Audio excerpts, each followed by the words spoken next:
PRI 103.8.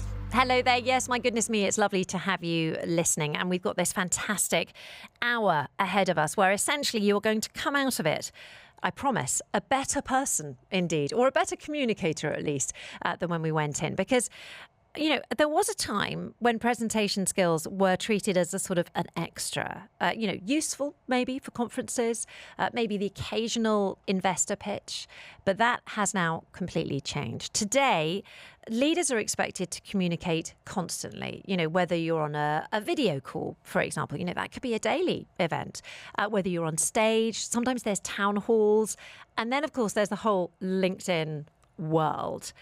And, it's interesting. Some leaders do it brilliantly. They're completely stellar at it. And others, slightly failed to impress. And we want to find out how we can resolve that problem, for people who just don't really have the confidence, the oomph to present effectively on stage or on LinkedIn or on videos. So we are going to spend the next hour or so getting tips on how to impress. And that is why joining us in the studio now, we have Maher Elusini. He is a CEO advisor. He's an executive leadership communication strategist. He's an author, and he is the creator of the trademarked MAHER System, which is a leadership communication methodology. Maher advises CEOs, founders, executive leaders across the region. And the idea is that he's helping them communicate with clarity, influence, and executive presence. Now, that is what I call an intro, Maher. Welcome to the show. You. Such a pleasure. Thank you. Such a pleasure.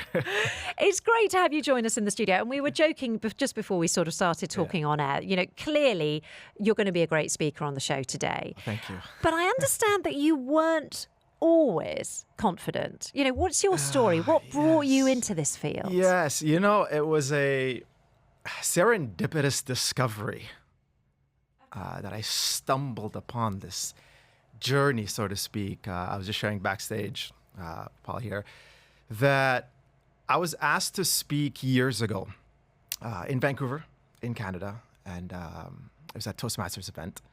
So for those who don't know, Toastmasters is a small association, well, now actually large, where leaders and speakers come together and in a very positive environment. Anyway, I had no idea what it was, and someone invited me to go there, and I did not expect anything. I just went there as a guest. And after I saw a couple of speakers, and I was like, okay, that's kind of cool. And then there was a moment where there's something called table topics where you have to speak off the cuff. Now I'm a guest, not a paid member or anything like that. I'm just watching, I'm saying, let's see what happens. And then suddenly the master summons me to speak on stage. And I'd never done this before, right? So I was, again, joking backstage, my relationship with this journey is so theatrical and romantic, given that it was on Valentine's Day. Romantic moment. Oh, yes. And I get asked this, I was given this prompt called, "Roses are red, violets are blue. Sir, tell us more about you." George, I'll tell you, I stood there in no man's land. I was looking at the audience, my heart, poof, poof, poof, poof, poof, poof, poof. I started to feel the sweat, the flashes, and I'm thinking, what do I say about myself? I literally forgot the English language. I think a lot of people listening will recognize this feeling, that sort of cold sweat down your back. Oh. Yes. It's horrible. It's awful, normal. isn't it, Paul? I think it's normal for a lot of people. But Maher, what would you say is now the hidden cost of poor communication in a business? The hidden cost is insane amount of opportunities that could scale your business. Insane. Like, we're talking about relationships. Network is your net worth.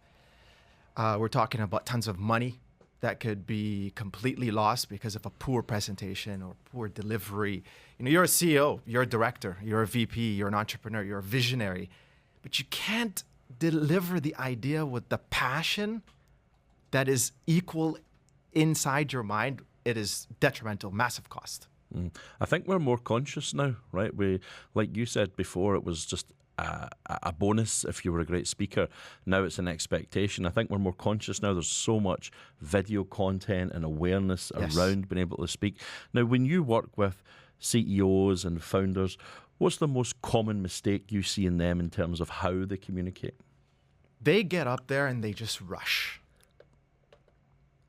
Oh, I like your pause. Yeah. I haven't even put my mic up. Theatrical, I like your theatrical, pause. very good. Yeah, it pulls people in, doesn't it? Yeah. So I always recommend, before anything, get on stage, acknowledge the audience, smile, and then begin. Whether it's a powerful statement, an enrollment question, like how many of you here, fill in the blank. You want to engage with them because at the end of the day, it's not about you. You've got a vision, you've got an idea, but at the end of the day, it's for the audience. What value you can give them, what action you want them to take towards the goal that you're hoping to achieve. And you mentioned off-air a little bit there about executive presence, and it resonated. I thought it was great. Could you maybe tell us a little bit about that? What's executive presence, and what should people do to try and improve theirs? Definitely. Executive presence, I think, is a massive or a very fundamental pillar to powerful communication. And what it is a combination of different things. The ingredients are body language, eye contact. Make sure you acknowledge the people, right? You've got the power of the pause.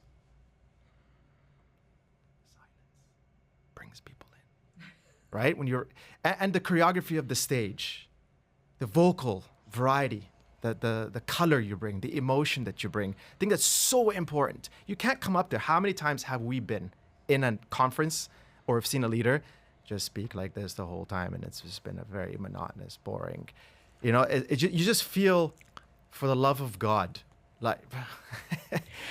I'm interested to know. So is it okay to project confidence even if you're not feeling it inside? Is it possible to do that? I love that question, Georgia. Thank you for bringing it up. Look, this is where, maybe we'll talk about it in a bit, where I discovered 5 fundamental pillars must exist before a leader speaks.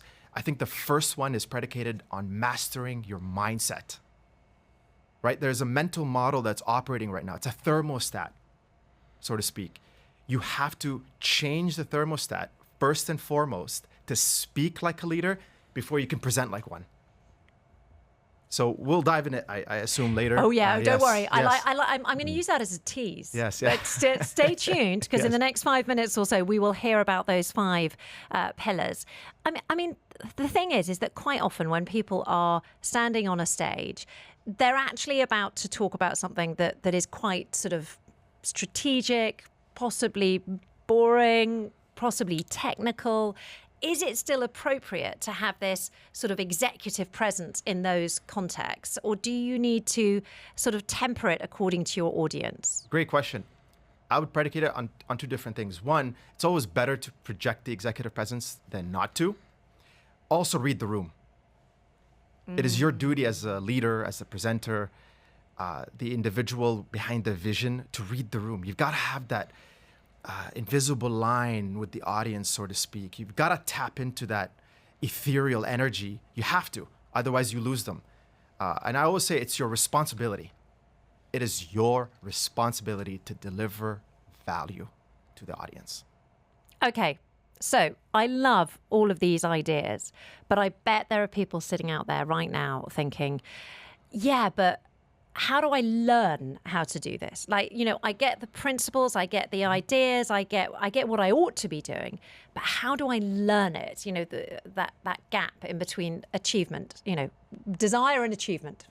I love that. And you said the first answer here. It's desire, right? In my conversations with executives, the first thing I will say is, do you have a burning desire to learn this? Because here's what's important. Up until that point, you've developed a blueprint of beliefs, so to speak. All I ask you is to suspend those beliefs up until today and open your mind to learning the techniques that you need to get to where you want to get to. Because the mind is very interesting. It only works like a parachute. Like the parachute only works when it's open.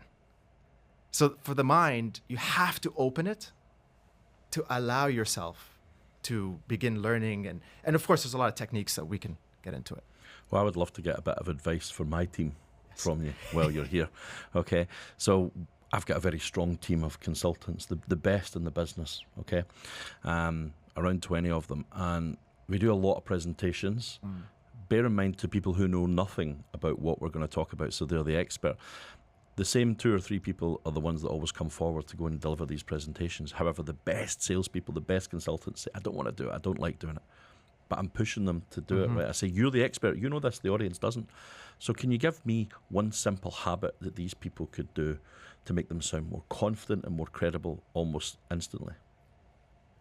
Training aside, do it. Just do it. Just learn on the job? Just do it. You'll find that the audience is very forgiving.